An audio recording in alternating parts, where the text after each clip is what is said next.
prisoner of the Lord, beseech you that you walk worthy of the vocation wherewith you are called, with all lowliness and meekness, with longsuffering, forbearing one another in love.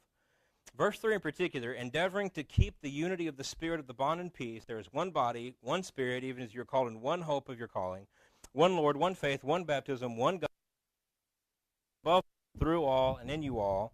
But unto every one of us is his grace given according to the measure of the gift of Christ. Now, the reason why I read this is because I think this gives us a little bit of insight into why there is this really tremendous split in Islam, because it's not like other religions where there's all these other influences. Everybody within Islam, everybody under their umbrella, holds to the Quran as their ultimate authority. That is their ultimate authority. Now, as we'll see, some of them have some other kind of lesser authorities underneath that, but they all hold to the Quran. And so the question might be, well, why are these two very different viewpoints, ideologies, I guess you could say?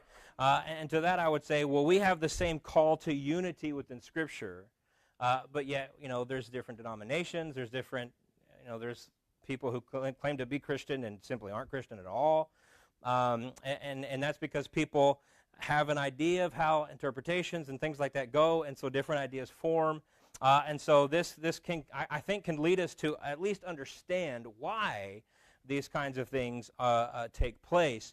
And so, like I said, this doesn't necessarily lead us into the lesson tonight, but maybe gives us a little bit of understanding to your everyday Muslim as to why they would hold to a particular belief system, and other Muslims who would claim just as much to be a Muslim as they would hold to something very different. And it's different in different ways. It's not really theological, it's not really doctrinal, but I'll explain that here in just a moment. And so tonight, as I said, we're going to be discussing the two, now there are more than this, but the overwhelming majority of Muslims would fall into the camps of either a Shia Muslim or a Sunni Muslim.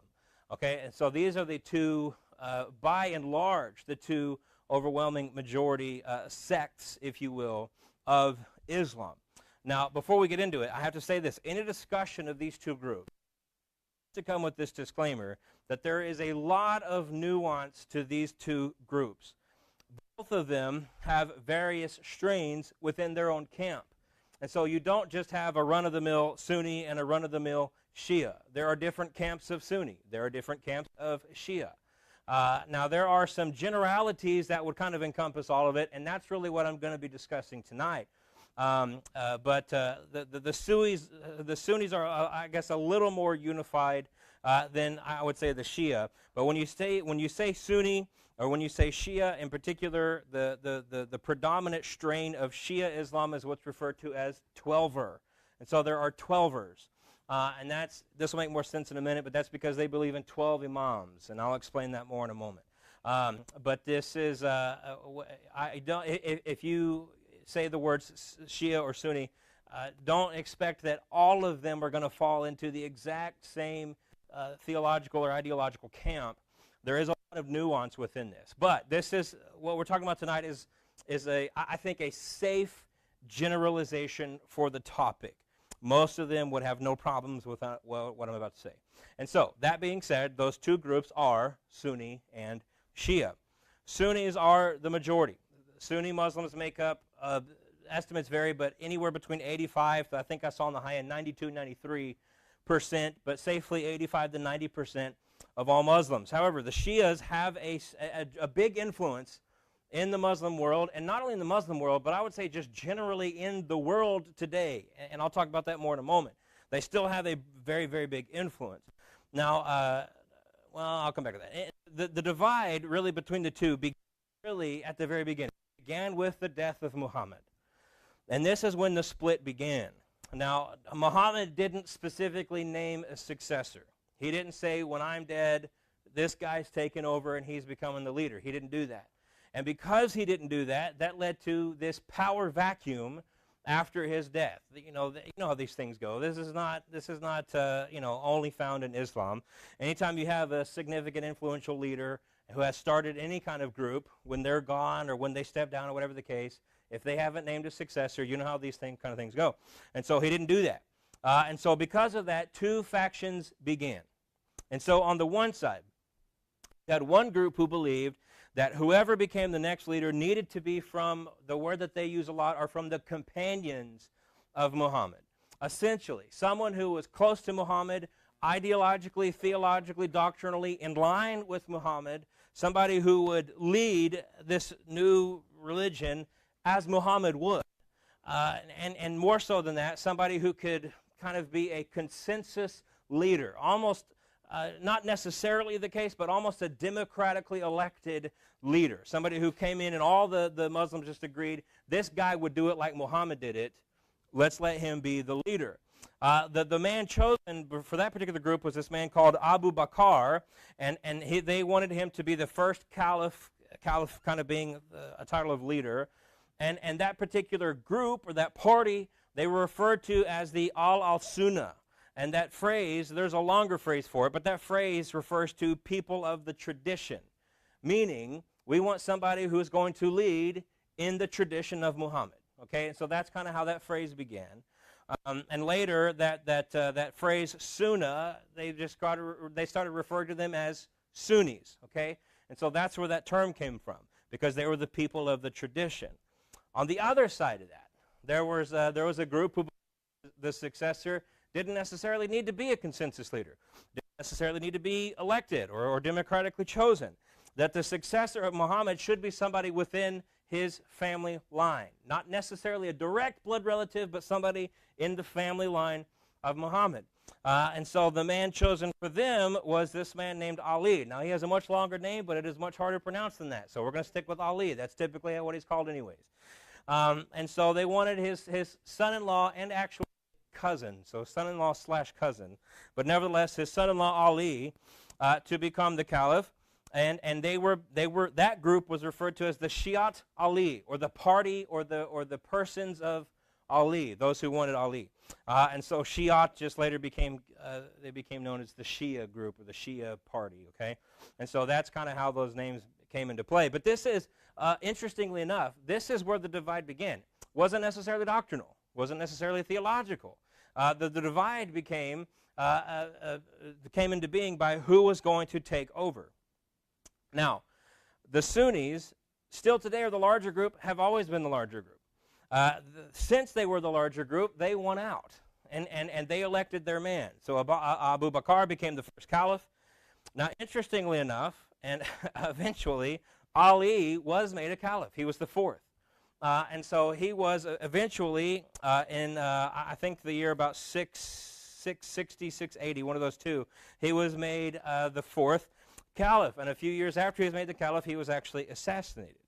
Now, before his death, he wanted his sons to take over as leader, as the next caliph, which is obviously what he would want, being a Shia and saying that it must come from the familial line of Muhammad. And so he was in the familial line. His sons were in the familial line. That's the way that they wanted things to go. The Sunnis rejected this. They didn't let his sons take over.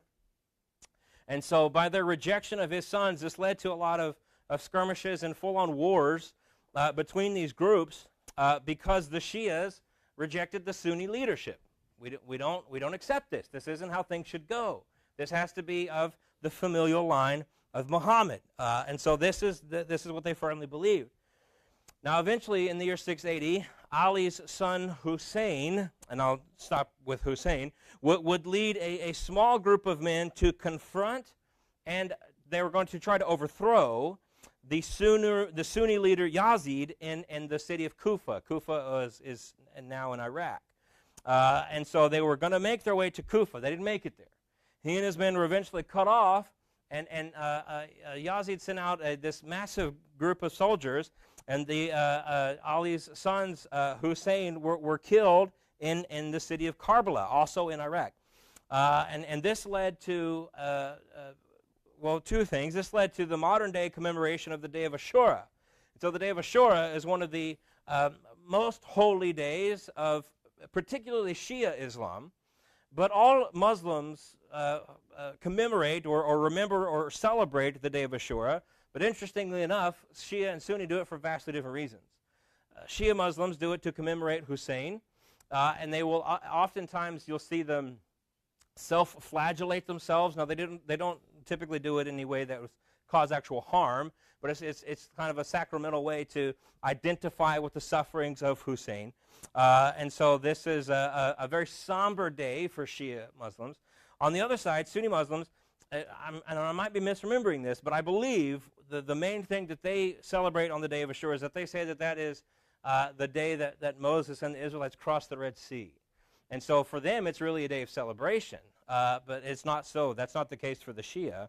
And so it led to a very important modern-day thing. But also, in the day that it happened, it really was a movement that galvanized the Shias. Before, they believed what they believed, and they stood for it. But after the death of Hussein, it really forced their hand, and they became much more doctrinal, much more determined about their ideology. Now, interestingly enough, the differences between the two groups, as far as a theological perspective, are quite minor. They do have differences of beliefs, but really there's nothing that would lead to a big difference of Islam. But there is, interestingly enough, a tremendous divide. Now, that divide today has become more political than it has anything else.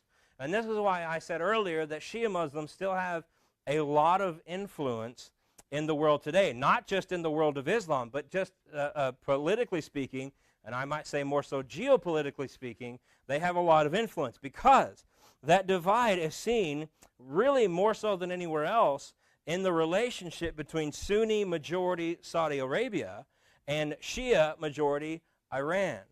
And so Iran and Iraq are both Shia majority. Iraq less so than Iran, but Iran, I think it's like 90% Shia Muslim. Saudi Arabia, same thing. High numbers of Sunni. These two countries are really vying to be the predominant Middle East power. Not just from a political perspective, they do want that, but also because they want their particular strain of Islam to be the predominant power. And so if Saudi Arabia can win over, then not only does Saudi Arabia, the state, or the country rather, become this geopolitical power, but Sunni Islam contains its hold on the majority of Islam worldwide. Which, by the way, let me just say this. The latest estimates have Islam with over 2 billion adherents. Over 2 billion. And so if you can control Islam, you control a quarter of the world's population. And so we're talking about massive movements here. And so Saudi Arabia is trying to do that. On the other hand, Iran is trying to do that. Not only for the prowess of Iran as a country, but for Shia Islam, for that particular strain.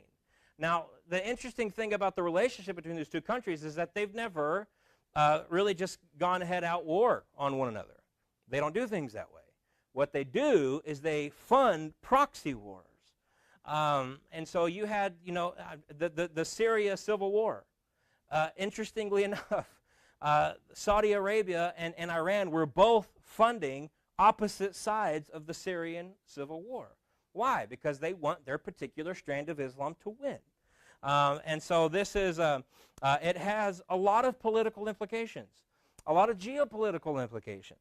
But ultimately what it comes down to is we want our predominant strain of Islam to be the surviving strain. Well, I'll come back to this thought more in a minute. But the divide between the Shia and the Sunni is more authoritative and political than it is theological and doctrinal. And so this was something that I didn't realize until I really got into this and started studying this. In fact, I never would have guessed that was the case. But it became interesting as I began to see this kind of unfold as I was studying this. And so what are the differences? Honestly, there's not a whole lot. Besides all the stuff that we talked about earlier, who should have been the ruler, who should have been the leader, that is the main difference. That is fundamentally the biggest difference between Shia and Sunni. However, when you hold to a different authority, you will have different beliefs. And so I was trying to think of a way to illustrate this, and I think the easiest and clearest example of this is, let's just take us, Baptists, and Catholics. We talked about Catholics not that long ago. Baptists hold to Scripture as our sole authority.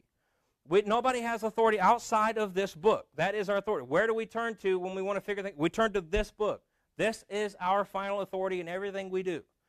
That's not the case with Catholics. As we saw, they hold to many lines of authority. And so when you do that, you're going to come up with other beliefs than what we have. Now, they would claim to be Christian, right? We talked about that. They claim Christianity. But they have different authorities, and thus they have different beliefs. Well, it's the same thing within Islam. They have different authorities. They have different beliefs. And so the Sunnis. Now, the Sunnis hold to kind of two lines, I guess you could say, of authority. And both of them, by the way, as I said earlier, both of them hold the Quran as kind of the final. But the Sunnis hold to the authority of the Quran, but they hold, in addition to this, the Sunnah. Now, this is where they get their name, the Sunnah. Now, the Sunnah is kind of, the best way that I know to explain this is the Sunnah is the teaching of the Hadith. And so let me explain this.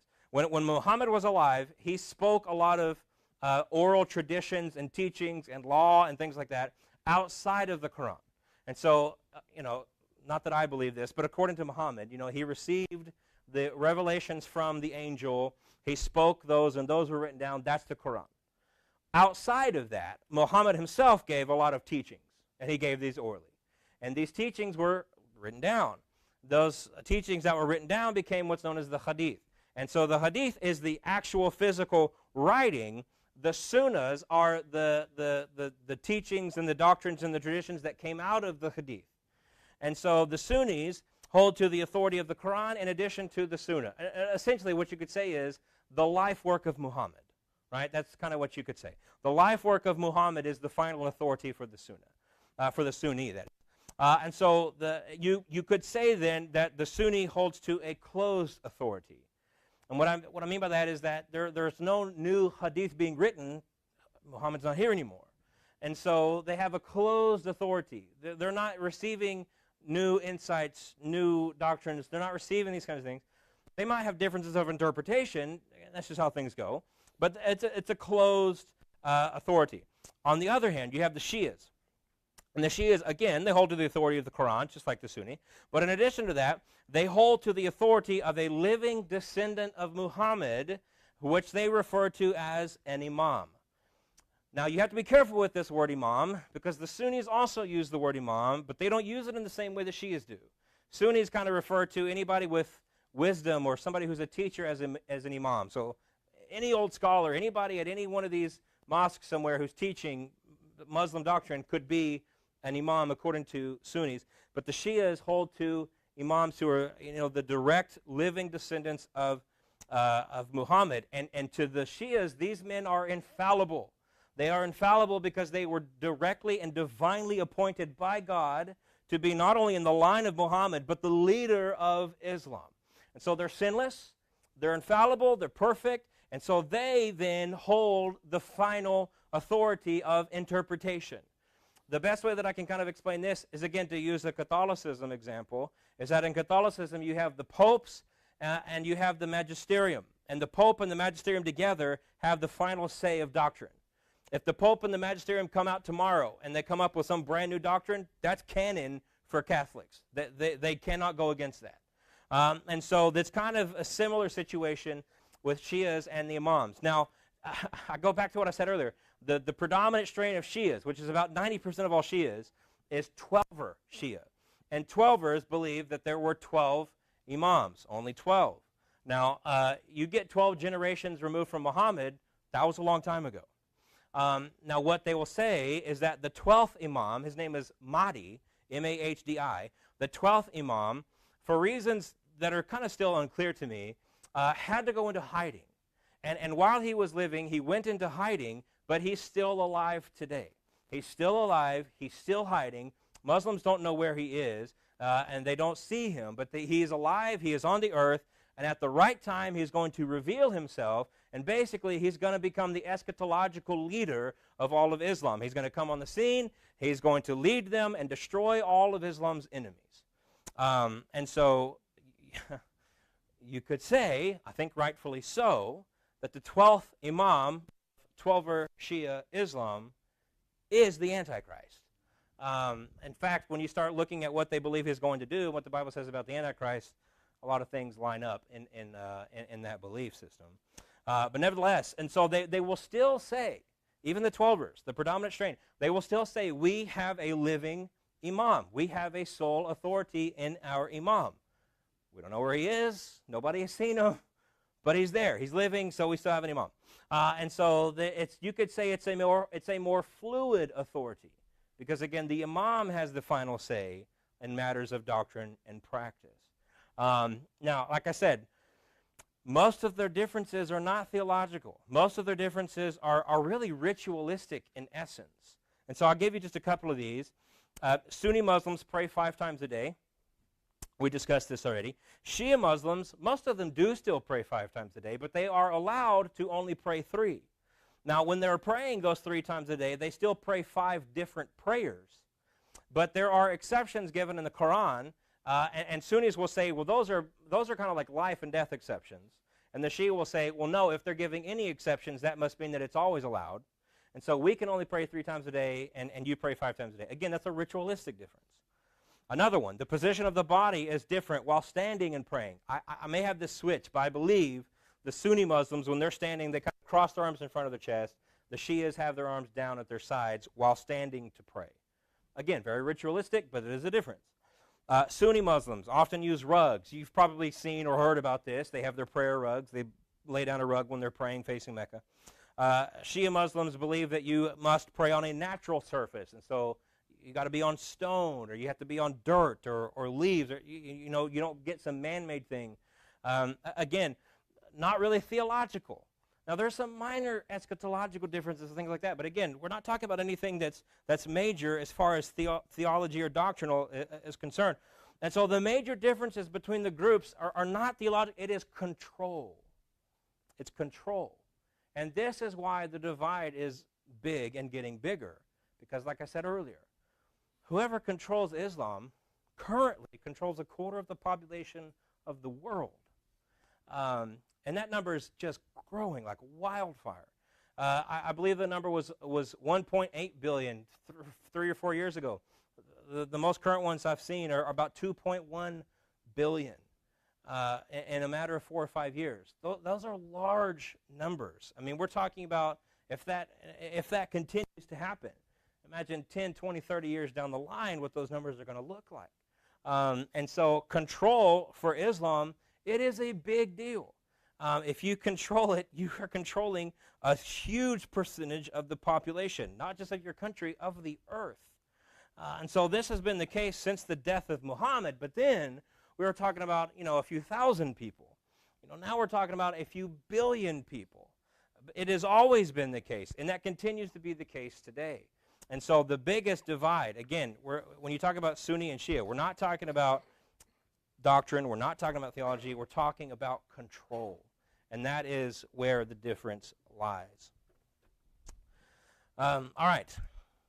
I mentioned this at the beginning, but I appreciate all your prayers that you've given for me and my family.